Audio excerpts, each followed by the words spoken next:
Hey, good morning. I'm Samuel Elliott, and today we're going to talk about evil, specifically two different perspectives of evil, which affect our precept of Christian love.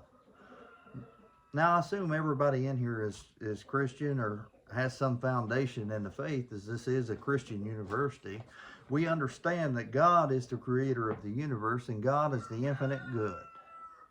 So, how does evil exist? Did God create evil? And if so, does that negate his goodness? We're going to talk about that.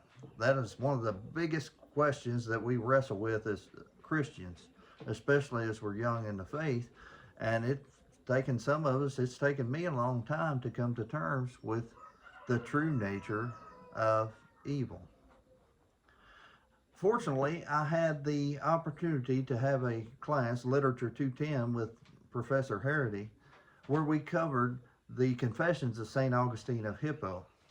In that, St. Augustine wrestles with a lot of those big questions, specifically the nature of God, the nature of man, the nature of good, and specifically the nature of evil.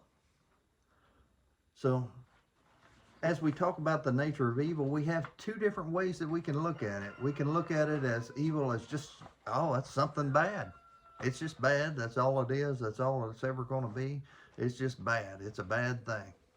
Or we can look at evil as an absence of good.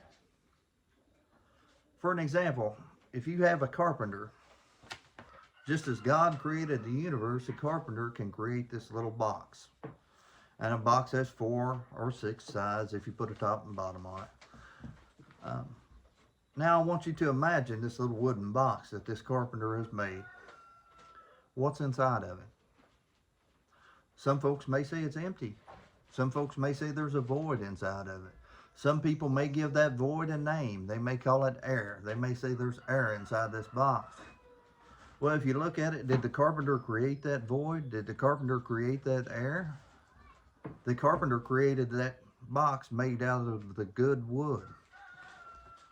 That air is a byproduct of the creation.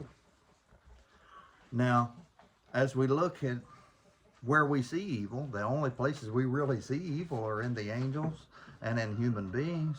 And what's common amongst those? Free will, isn't it? You've got this wild card of free will. When we were given free will, while we have the opportunity to make decisions, to make choices, to build, to create, and those choices, those buildings, those creations can be void of God's will. They can be void of God's goodness, and that's where evil comes in. Now, so we've established that evil is an absence of good. Because if the inverse were true, if evil were just something bad, there wouldn't be any change in its nature, would it? But if evil is an absence of good, you can always fill up that box. And God created us as boxes to be filled up with His love, His mercy, and His grace. We can ensure that our actions are not evil by consulting God and making sure we do God's will. And then evil cannot exist, can it? Let's look at the Apostle Paul for an example. Some may say that he was one of the most evil people to ever exist. His whole job, and he loved it, was to find and to rout out, to persecute and to execute Christians as apostates to the Jewish faith. That sounds pretty evil to me. But when God looked down at him, what did He see? Did He see this evil, this void? Or did He see the good wood of the box of His creation? You see, God chose to, instead of throw that box out because it was empty, He chose to fill it up, didn't He? He filled it up with His love, His mercy, and His grace. And what's the result? Well, we've got the Apostle Paul, who was the most prolific author of the New Testament and a cornerstone to the Christian faith. He has given us guidance and direction that we still follow today to become closer to who Christ would have us to be. Now that sounds pretty good coming from all this evil. So when it comes to praying for our enemies, praying for those who may be doing evil things, why, if we see them as bad, it's more difficult to pray for them. And we can get into the whole predestination argument at another time. But it's difficult to pray for somebody if you've already judged them as bad.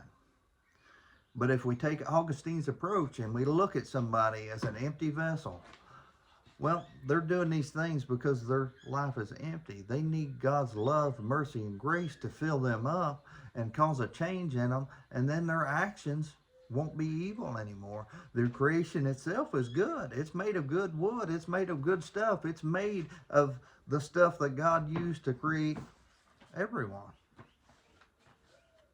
There can be no evil with God. That evil is the result of our free will. So, in this speech, we covered two perspectives of evil and its origin. We've determined that evil is not of God and is a result of free will. We determined that evil is merely the absence of goodness. And if we see our enemies as just bad or evil, it becomes difficult to want what's best for them. And that puts us in the judgment seat. And frankly, I'm not qualified. But if we see our enemies as just empty vessels in need of God's love, mercy, and grace, well, how much easier is it to pray that God fills that void? All right, thank you.